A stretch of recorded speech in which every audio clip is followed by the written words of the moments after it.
Wafula alitudanganya sana. Akasema mama mboga watasaidiwa. Mama mboga wamesaidika.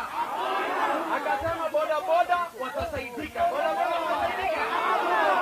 Akasema watu wa jua kali watasaidika. Wamesaidika. Wakasema wale wanyonge, wale wa chini, mayatima watasaidika. Wamesaidika. Yametoka. Na uongo. Nataka niseme hivi. Nataka msikize. Kwanza kabisa nashukuru majenzi. Ni sawa? Nashukuru majenzi kwa sababu wametusaidia. Wakenya wote wameshikana kama kitu kimoja. Hatuna ukabila, hatuna dini, hatuna umri, tunakuwa kitu kimoja. Muliona Eldoret vile ilikuwa? Muliona Eldoret? Wangapo liona Eldoret ilikuwa? Wacha niwaulize. Mambo ya Sakaya yaendelee kukaa Ikulu matoka. Endelee kukaa Ikulu matoka.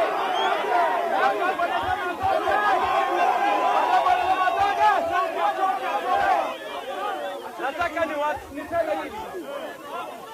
Sasa tunaona ameanza kazi ya kufanya kazi kanisani. Nataka niambie maaskofu, unisikize kidogo. Wanataka kutumia makanisa.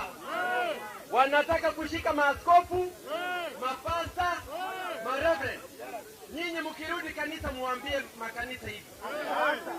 Hata Biblia inasema in the book of Isaiah 10:1-2 inasema hivi, msitunge sheria ya kunyanyasa wananchi. Ni sawa? Inasema usitunge sheria ya kunyanyasa wanyonge, mayatima na wale widows na fatherless na kila mmoja ule wa chini. Sakaya alitudanganya sana. Akasema akiunda serikali ataanzia chini akienda juu.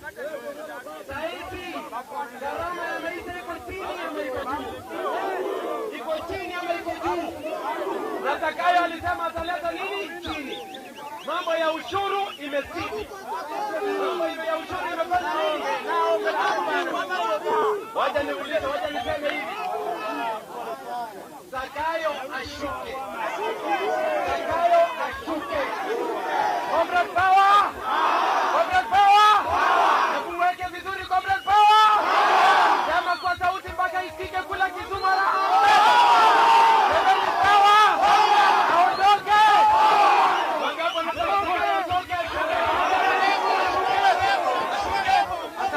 Thank you so much. Asante sana.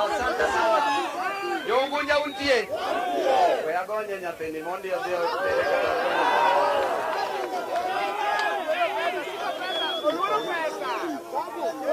Niliporikia majani hawa.